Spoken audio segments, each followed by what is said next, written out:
Еңбек қара күш пен адал еңбектің атасы, адам өмірінің бастамасы мен мәні, түздің жұмысы мен шаңырақтың берекесіне айнала білген асыл жанданаларымыз бүгінде ортамызда көп. Олар тек қос ұғымды қатар алып жүріп қана қоймай, отбасында да, қызметте де жетістіктерге жетіп келеді. Еңбек атты ұлы сөзді тілге тиек еткеніміздің басты себебі еңбек күні аясында Қызылорда облысы Қазалы ауданы Ғани Мұратбаев ауылының мәдениет үйінде еңбек және тыл ардагері Базаркүл Сейтнесіпованың 85 жылдық мерейтойы тойланды. Мерекелік датада мен анамын бақыт тапқан еңбектен бір қолыммен бесігімді тербеткен атты облыстық жас аналар байқауы өтіп, жиынды Қазалы ауданы әкімінің орынбасары Дәурен Тілеумбетов ашып, батыр ана Базаркүл Сейтнесіповаға жылы лебізін білдіріп, байқауға қатысушы жас аналарға сәттілік тіледі. Алдымен баршаңызды осы алдымызда келе жатқан еңбек берекесімен шын жүректен, аудан әкімі Мұхтар Әуезұлының атынан шын жүректен құттықтаймын. Енді өздеріңіз білесіздер, кеңестік заманда біздің еңбек адамдарына деген құрмет ерекше болатын. Бүгін еңбек күні қарсаңызда Базаркүл 85 жылдық мерейтойын облыстық деңгейде атап өтіп жатырмыз. Базаркүл апа, бүгінгі мерейтойыңыз құтты болсын дегім келеді.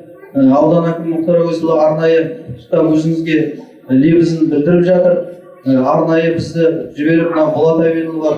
Осында әйелдер кеңесінің төрайымы, аналар кеңесінің төрайымы бізбен бірге келіп, осы сіздің мерейтойыңызға, қуанышыңызға ортақтасып отырмыз.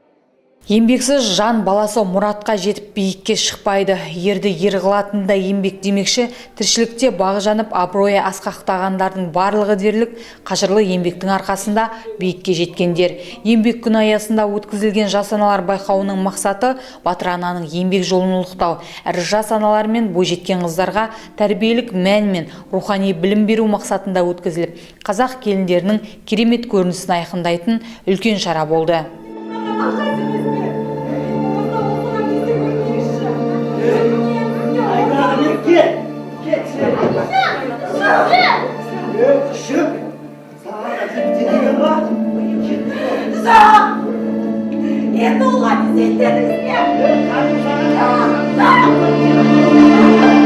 Кеш иесі батыр ана Базаркүл Сейтнесіпова 1938 жылы 9 мамырда Ғани Мұратбаев ауылы Әзірбаз елінде қарапайым шаруалар отбасында өмірге келген. Асқар тау әкесі Сейтнесіп пен аяуланасы Ымсынай 3 перзентін тәрбиелеп өсірген.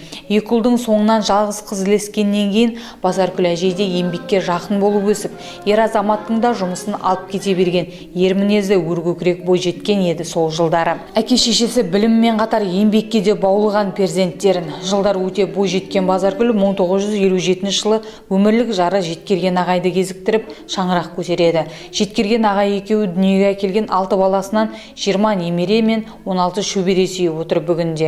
Жолдасы екеуі отбасының қамы үшін деп егін егіп, мал бағып өмір сүреді. Еңбек еткен жылдарында Базаркүл Сейтнесіп қызы 1970-1980 жылдары аудандық облыстық советтің депутаты болып абыройлы қызмет етеді. Бүгінде еткен еңбегімен төккен маңдай тері ақталып, балалары ісін жалғастырып, кәсіптің нәсібін көруде.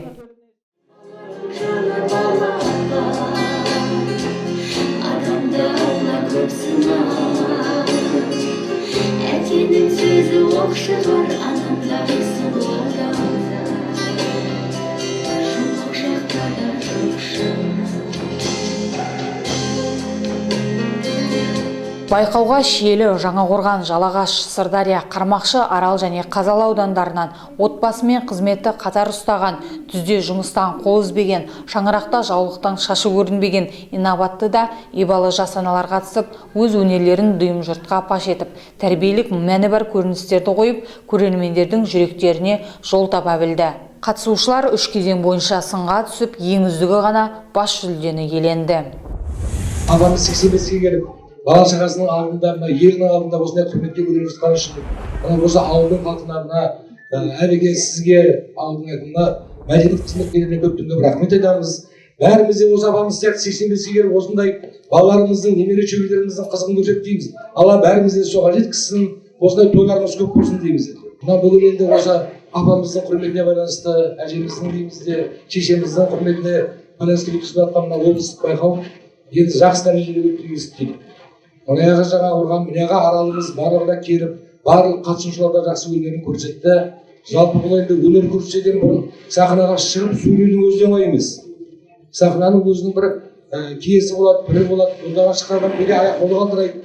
Өнерпаздар әрқайсысы өзінің деңгейінде жаңа берілген 3 ереже бойынша жақсы өнер көрсетті. Сондықтан мына бүгін қатысқан барлық өнерпаздарға сәттілік тілеймін. Енді байқау болғаннан кейін біреу жеңеді, біреу қалып қояды. Қазақтың тамыры ауылда жатыр. Бүгінде бүкіл Қазақстанды қазақ етіп отырған оңтүстік облыстарының қазақтары деп 100 жылда біртуар ардақты атамыз Бауыржан Момышұлы айтқандай, қазақ қыздарын дана елін, аяулы ана, ақ жаулықты әже қылып отырған, қаймағы бұзылмаған ауылдың тәрбиесі мен қазақтың дәстүрлері ғана. Қызылорда облысының түкпір-түпкірінен ауылдың дәстүрлерін арқалап келген жас аналардың сабында Шиелі ауданынан Меруерт Жомартова байқаудың бас жүлде иегері атанса, бірінші орынды Қазалы ауданы Ғани Мұратбаев ауылының келіні Ағзия Қожахметова алды. Бүгінгі байқаудың мақсаты жас келіндерге тәлім тәрбиесі өте мол, үлкен сыйлау, отбасы құндылықтары туралы түсіндіру, ер азаматын сыйлау, жалпы жақсы. Мен осыдан 10 жыл бұрын Ер Төлеген бабаның әулетіне келін болып түскен болатынмын. Сол бабаның әулетіне 10 жыл төңірегінде 3 перзентті дүниеге келдім. Жолдасым Ғалекең екеуміз 3 перзентті тәрбиелеп өсіріп келеміз. Ортамызда Асыл анамыздың сара жолын жалғап, жақсылыққа жашып жүргеннен асқан бақыт бар ма екен сірә. Ендеше бүгінгі мерейтой құтты болсын. Бибінұр Қаражанова, Айбек Нұрлыбек, Дәуренбек Қайроллаев, Серік ТВ телеарнасы.